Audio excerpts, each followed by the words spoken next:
Hello students, स्वागत है आपका अपने यूट्यूब चैनल पर प्ले विद साइंस में। अब तक मैंने आपको 10th क्लास के कई सारे वीडियो दे चुकी हूँ, तो मेरे हिसाब से आप लोगों ने लास्ट सारी वीडियोस देखी होंगी, अच्छे से समझी होंगी। अब जो है हमारा नेक्स्ट टॉपिक वो है नशीले पदार्थ पर।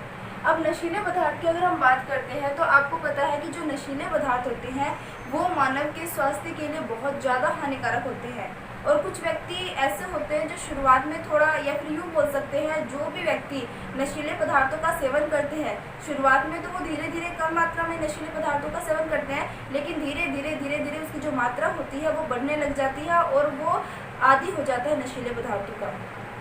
नशीले पदार्थों का आदी होने के बाद उसके आर्थिक स्थिति पर, उसके कमजोर मतलब उसके मानसिक स्थिति पर जो है कमजोरी उत्पन्न होना शुरू हो जाती है। मतलब मैं ये बोल सकती हूँ, जो व्यक्ति नशीले पदार्थों का सेवन शुरू कर देता है वो व्यक्ति जो है पूरी तरीके से बीमार पड़ जाता है, शारीरिक रूप से भी और मानसिक रूप से भी। शरीर भी उसका कमज़ोर हो जाता है और दिमाग भी उसका वीक हो जाता है, यानी वो अच्छे से याद रखने की क्षमता जो है उसकी वो भी धीरे धीरे कम हो जाती है। और जो व्यक्ति नशीले पदार्थों का सेवन करेगा, अगर वो उसके आदी हो जाएगा तो ऑब्वियस सी बात है, तो उसके आर्थिक स्थितियों पर भी प्रभाव पड़ेगा।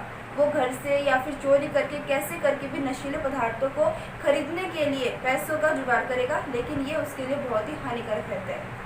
तो अब हम बात करेंगे कि नशीले पदार्थों के बारे में बात करते हैं, तो सबसे पहले बात करेंगे गुटखा। देखो, अगर हम गुटखा की बात करते हैं ना, तो गुटखा जो है वो आपके सुपारी, चूना, कत्था, संश्लेषित खुशबू,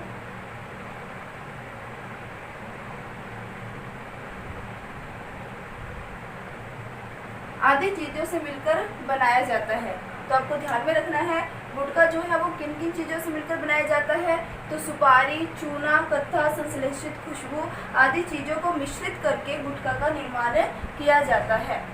अगर हम बात करते हैं गुटखे से होने वाले नुकसान के बारे में, तो देखो, अगर ज़्यादा गुटखे का सेवन किया जाता है ना, तो जो व्यक्ति ज़्यादा गुटखे का सेवन करता है तो उसके जो जबड़े होते हैं ना वो नहीं मतलब अपने जबड़ों को पूरी तरीके से नहीं खोल पाता। यानी अगर इस तरीके से 4 फिंगर देखी जाए ना, तो अपने मुंह में पूरी तरीके से 4 फिंगर नहीं डाल पाता, क्योंकि उसके जो जबड़े हो जाते हैं ना गुटखा चबाने के कारण, वो काफ़ी टाइट हो जाते हैं। और इस बीमारी को हम बोलते हैं सबम्यूकस फाइब्रोसिस।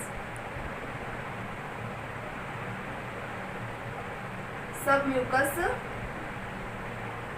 फाइब्रोसिस।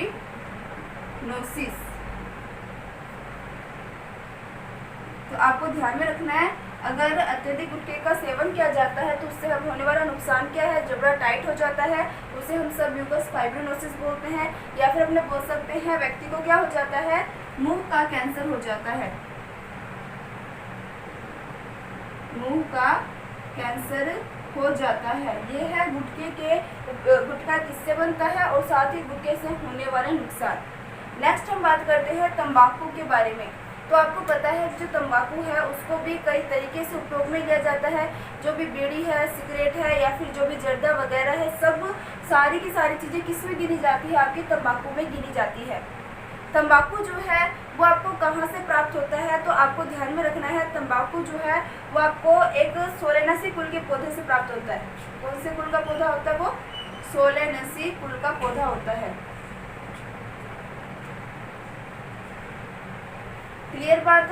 और तंबाकू के अंदर सर्वाधिक मात्रा में क्या पाया जाता है, तो निकोटीन जो है वो सर्वाधिक मात्रा में पाया जाता है। और ये जो निकोटीन होता है ना वो काफ़ी ज़्यादा हानिकारक होता है, वो आपको ध्यान में रखना है। अब हम बात करते हैं तंबाकू के बारे में। तो तंबाकू के अंदर, अगर तंबाकू पादप का जो वैज्ञानिक नाम है अगर हम उसकी बात करते हैं तो उसका नाम है निकोटियाना टोबैकम। वैज्ञानिक नाम क्या है,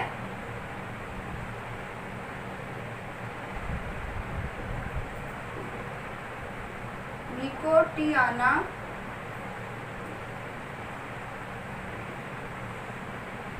टोबैकम। क्लियर बात। तो आपको ध्यान में रखना है, मैंने आपको तंबाकू के बारे में क्या क्या बातें बताई है कि तंबाकू जो है वो किन किन रूप में पाया जाता है, जर्दा, बीड़ी, सिगरेट, च्युइंगम जो भी है, ये सारे के सारे तंबाकू के ही प्रकार है। उसके बाद मैंने आपको बताया जो तंबाकू है वो कौन से कुल के पादप से आपको प्राप्त होता है, तो आपको ध्यान में रखना सोलेनेसी कुल के पादप से आपको प्राप्त होता है। तंबाकू में सर्वाधिक मात्रा में कौन सा अल्कलॉइड पाया जाता है या कौन सा रसायन पाया जाता है, तो आपको ध्यान में रखना है इसमें निकोटीन जो है वो सर्वाधिक मात्रा में पाए जाने वाला पदार्थ है। नेक्स्ट अपने बात करते हैं तंबाकू जो है उसके पादप का वैज्ञानिक नाम क्या है, तो आपको ध्यान में रखना है इसके पादप का वैज्ञानिक नाम है निकोटियाना टोबैकम। क्लियर बात है। अब हम बात करते हैं तंबाकू के प्रयोग के बारे में। तो अभी मैंने आपको बताया कि ये आपके कई रूपों में पाए जाते हैं, तो इसको कई तरीके से, कई लोग तो ऐसे भी होते हैं जो क्या करते हैं तंबाकू से बने जो भी आपके मंजन, कई मंजन भी होते हैं, मंजन की तरह भी उसको उपयोग करते हैं। जब जो आपके जबड़े होते हैं या मसूड़े होते हैं उसमें भी क्या करते हैं मंजन की तरह मतलब मसलने का काम करते हैं। क्लियर बात। तंबाकू का प्रयोग बच्चे भी करते हैं, औरतें भी करती हैं, तो ये काफ़ी ज़्यादा हानिकारक रहता है सभी के लिए। अब हम बात करेंगे कि तंबाकू से होने वाली हानियाँ। देखो, अगर हम बात करें तंबाकू से होने वाली हानियों के बारे में, तो इसमें जो महिलाएं तंबाकू का सेवन करती है, अगर उनके गर्भ में बच्चा होता है ना, तो वो उस बच्चे की जो ग्रोथ होता है ना, ग्रोथ धीरे धीरे कम होने लग जाता है, वो बच्चा अच्छी तरीके से डेवलप नहीं हो पाता है। ये आपको ध्यान में रखना है। और जो बच्चे तंबाकू का सेवन करते हैं, छोटे बच्चे भी कई जो गरीब होते हैं बहुत ज़्यादा बच्चे, वो क्या करते हैं नशीले पदार्थों के सेवन के लिए वो तंबाकू वगैरह या फिर कुछ भी सेवन के लिए कुछ भी उपयोग में ले लेते हैं। तो जो तंबाकू का वो उपयोग करते हैं उससे क्या होती है, उनको कैंसर की बीमारी, ठीक है, एक तो रात को बुरे सपने आना, ठीक है, और तंबाकू से अपने बात कर सकते हैं मुँह का कैंसर हो सकता है, गले का कैंसर हो सकता है, फेफड़े का हो सकता है। क्लियर बात। नेक्स्ट अपने बात करते हैं होने वाली हानियों के बारे में। तो मैंने आपको बता दिया कि तंबाकू से क्या क्या हानि होती है। तो एक तो मुंह का, जीभ का, फेफड़ों का आदि का कैंसर हो जाता है। दूसरी बात, जो गर्भवती महिलाएं होती है अगर वो भी तंबाकू का सेवन करती है तो उनके गर्भ में जो पल रहा शिशु होता है उसकी जो ग्रोथ अवस्था होती है वो बहुत धीमी होने लग जाती है। साथ ही साथ अगर हम बात करते हैं, अभी मैंने आपको बताया कि तंबाकू में क्या पाया जाता है, निकोटीन पाया जाता है। और जो ये निकोटीन होता है ना, ये क्या करती है, जो हमारी धमनियों की दीवारें होती है, या फिर मैं आपको सीधी सी लैंग्वेज में बताऊं कि जो हमारी रक्त वाहिनियों की दीवारें होती है, जैसा कि मैंने आपको लास्ट क्लास में बताया था कि जो हमारी इस तरीके से रक्त वाहिनी की दीवारें होती है, ठीक है। जैसे निकोटीन का सेवन किया जाता है ना, तो निकोटीन के सेवन के कारण इन धमनियों के दीवारों पर क्या आपका जम जाता है, इस तरीके से निकोटीन जम जाता है। अगर इस तरीके से इसमें निकोटीन जम जाएगा तो निकोटीन जमने के कारण क्या होगा, ये पहले इसमें स्पेस ज़्यादा था, अब स्पेस कम है। जैसे ही ब्लड इसमें से जाने की कोशिश करेगी तो उस टाइम जो प्रेशर होगा ब्लड का वो क्या हो जाएगा, पहले के मुकाबले ज़्यादा हो जाएगा, क्योंकि पहले इसको स्पेस ज़्यादा मिल रहा था, अब जो स्पेस है वो कम मिल रहा है। आई थिंक मुझे मेरे हिसाब से आपको ये समझ आ रहा होगा, क्योंकि पीछे भी मैंने आपको एग्जाम्पल देकर समझाया था उच्च रक्तचाप में कि अगर हम नमक का सेवन ज़्यादा करते हैं तो नमक के सेवन से क्या होता है कि जो हमारी रक्त वाहिनियाँ होती है उनकी दीवारों में इस तरीके से नमक जम जाता है। सेम वही चीज़ है कि जो तंबाकू का सेवन ज़्यादा करते हैं ना, उनके वाहिनियों की दीवारों में क्या जम जाता है, निकोटीन जम जाता है। और निकोटीन जम जाने के कारण जो इसमें से रक्त बहती है ना, वो क्या होती है, प्रेशर ज़्यादा लगता है उसका धमनियों की दीवारों पर। अब प्रेशर ज़्यादा लगेगा तो वही बात, धमनियों की जो दीवारें हैं वो फट सकती है, तो ये भी हानिकारक रहता है। नेक्स्ट इसके अंदर एक और चीज़ आपको ध्यान में रखना है, जो आपके तंबाकू होते हैं ना, अगर उसका सेवन ज़्यादा से ज़्यादा किया जाता है तो रक्त के अंदर O2 की मात्रा जो होती है वो हो जाती है कम। क्या हो जाती है, कम। और जो CO की मात्रा है इसे हम बोलते हैं कार्बन मोनोऑक्साइड। ये है हमारा ऑक्सीजन गैस, ये है हमारा कार्बन मोनोऑक्साइड। तो आपको ध्यान में रखना है तंबाकू के सेवन से क्या होता है, O2 की मात्रा हो जाती है कम, कार्बन मोनोऑक्साइड की मात्रा हो जाती है ज़्यादा। लेकिन हमारे शरीर को क्या चाहिए होता है, हमारे शरीर को तो ऑक्सीजन चाहिए, लेकिन अगर ऑक्सीजन की जगह कार्बन मोनोऑक्साइड हमारे शरीर में प्रवेश कर जाता है तो हमें सांस लेने में तकलीफ हो सकती है। हमारे पूरे शरीर को जहां ऑक्सीजन की जरूरत है वहां कार्बन डाइऑक्साइड चला जाता है, जो कि एक विषैले के रूप में या एक विषैला पदार्थ के रूप में कार्य करता है और हमारे लिए बहुत हार्मफुल रहता है। ये आपको ध्यान में रखना है। मेरे हिसाब से यहाँ तक का जो सारा टॉपिक है वो आपको समझ आ गया होगा। गुटके में आपको ध्यान में रखना है, सुपारी, चूना, पत्ता संश्लेषित खुशबू के मिश्रण से बनाया जाता है। इसके अगर होने वाले नुकसान की बात करें तो मुंह का कैंसर होता है, सबम्यूकस फाइब्रिनोसिस, जो कि जबड़े के ना खुलने के कारण ये तकलीफ देखी जाती है। नेक्स्ट अपने बात करते हैं तंबाकू के बारे में। तो कौन से कुल का है? सोलेनेसी कुल का है। वैज्ञानिक नाम क्या है? निकोटियाना टोबैकम है। और रसायन कौन सा पाया जाता है? तो निकोटीन पाया जाता है। नेक्स्ट अगर अपने बात करते हैं तंबाकू के प्रयोग के बारे में, तो आपको पता है बच्चे भी इसका प्रयोग करते हैं, महिलाएं भी इसका प्रयोग करती है और वयस्क भी इसका प्रयोग करते हैं। और किस किस रूप में प्रयोग करते हैं तो आपको बता दिया मैंने, बीड़ी, सिगरेट,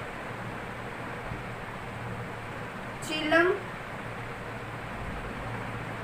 सिगार इत्यादि के रूप में किया जाता है। नेक्स्ट तंबाकू से होने वाली हानियों के बारे में मैंने आपको बता दिया कि इससे मुंह का कैंसर, जीभ का कैंसर, फेफड़ों का कैंसर होता है। प्लस जो निकोटीन इसके अंदर रसायन पाया जाता है वो धमनियों की दीवारों को मोटा कर देती है, जिससे दीवारों के फटने की आशंका रहती है। साथ ही साथ ज़्यादा तंबाकू के सेवन से ऑक्सीजन की मात्रा कम हो जाती है और कार्बन डाइऑक्साइड की मात्रा हमारे रक्त में बढ़ जाती है, जो हमारे लिए। अब हम बात करेंगे मदिरा के बारे में।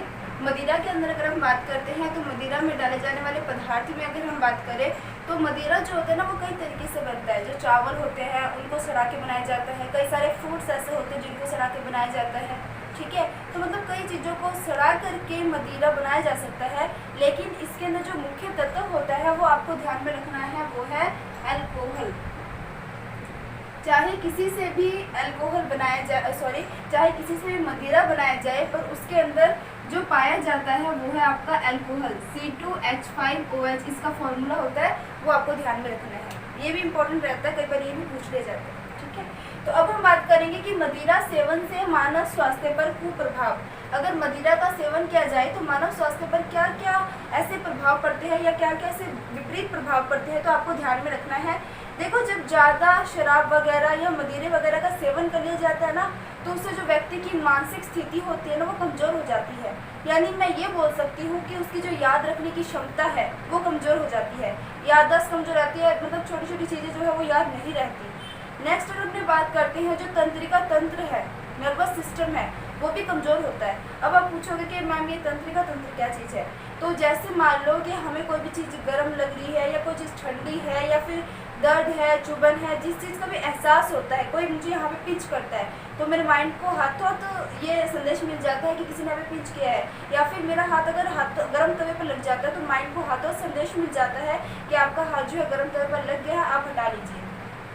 समझ आ रही बात? तो उस टाइम जो हमारे माइंड तक संदेश को लेके जा रहा है वो हमारा तंत्रिका तंत्र ही होता है। लेकिन मदिरा वगैरह या फिर आप बोल सकते हो नशीले पदार्थों के सेवन से हमारा तंत्रिका तंत्र जो होता है ना वो काफ़ी कमज़ोर हो जाता है। क्लियर बात? तो नेक्स्ट अगर हम बात करते हैं, इसकी बात मैं कर चुकी हूँ। नेक्स्ट अगर हम बात करते हैं, आर्थिक स्थिति कमज़ोर हो जाती है, होगी कमज़ोर। आपको पता है जो मदिरे का सेवन करता है, जो शराब वगैरह पीता है, उनकी जो घर की कंडीशन होती है ना वो धीरे धीरे डाउन होने लग जाती है, क्योंकि उनका शरीर जो होता है ना वो इतनी बुरी तरीके से शराब का लत लगा चुका होता है कि वो कहीं से भी पैसा लेने को तैयार होता है। या तो वो घर से पैसा लेता है या फिर वो घर पे दंगा फसाद करके मतलब लड़ाई झगड़ा करके कैसे करके भी पैसा लेता है, या फिर वो चोरी करके कैसे करके भी वो पैसा लेता है ताकि वो शराब का सेवन कर सके। तो उससे उसकी आर्थिक स्थिति कमज़ोर हो जाती है। नेक्स्ट बात करें, वसीय यकृत रोग हो जाता है। वसीय यकृत रोग के अंदर क्या होता है कि आपको पता है कि जो हमारा यकृत है या फिर जो हमारा, अगर हम सेकंड चैप्टर की बात करें ना तो उसमें हम पाचन तंत्र को बहुत अच्छे से पढ़ेंगे। बस आप इतना समझो कि वसीय यकृत रोग के अंदर क्या होता है कि जो प्रोटीन्स का संश्लेषण करते हैं हमारे शरीर के लिए, उस पर प्रभाव पड़ता है। मतलब प्रोटीन का संश्लेषण अच्छे तरीके से नहीं हो पाता। क्लियर बात? नेक्स्ट अगर हम बात करते हैं, अल्कोहल जो होता है अगर ज़्यादा मात्रा में सेवन करेंगे तो रक्त के अंदर क्या मिल जाएगा? अल्कोहल मिल जाएगा। और रक्त में अल्कोहल की मात्रा मिल जाएगी तो रक्त जहाँ जहाँ जाएगा वहाँ वहाँ वो अल्कोहल को लेके जाएगा। रक्त द्वारा जब यकृत में अल्कोहल को पहुँचाया जाता है तो यकृत जो है वो अल्कोहल को एसिटिल्डिहाइड में परिवर्तित कर देता है। किसको किस में चेंज कर रहा है? यकृत। जैसे ही रक्त ने क्या किया, अल्कोहल को यकृत तक पहुंचाया, यकृत ने उस अल्कोहल को किस में चेंज कर दिया? एसिटिल्डिहाइड में चेंज कर दिया। अब आप बोलोगे चेंज कर दे तो क्या हुआ? तो आपको ध्यान में रखना है, ये जो एसिटाल्डिहाइड होता है ना, ये हमारे शरीर के लिए बहुत ही विषैला होता है। क्लियर बात। तो एसिटाल्डिहाइड में जैसे ही अल्कोहल को चेंज करेगा तो ये हमारे शरीर में कैसा इफेक्ट देगा, विषैला इफेक्ट देगा, तो इसलिए हमारे लिए हानिकारक होता है। नेक्स्ट अगर अपने बात करते हैं जो लोग शराब वगैरह का सेवन करते हैं, ठीक है, अब आपको पता है वो कैसे करके भी पैसा कहीं से भी इकट्ठा कर लेते हैं शराब वगैरह के सेवन के लिए। तो समाज में जो उसकी एक वैल्यू होती है ना, वो बहुत ज़्यादा घट जाती है। यानी मैं ये बोल सकती हूँ कि उसकी जो सामाजिक प्रतिष्ठा है उसको भी क्या पहुँचती है, ठेस पहुँचती है। लोगों की नज़रों में उसकी वो वैल्यू नहीं रहती। समझ आ रही मेरी बात। तो ये सारा टॉपिक जो था वो आपका मदीने पर था। आई थिंक आपको ये सारा समझ आ गया होगा। अगर आपको अभी तक मैंने जितने भी वीडियो दिए हैं 10th क्लास के लिए, वो सारे के सारे वीडियो आप जरूर देखिएगा। अगर कुछ नहीं समझ आता तो प्लीज़ कमेंट सेक्शन में कमेंट कीजिएगा।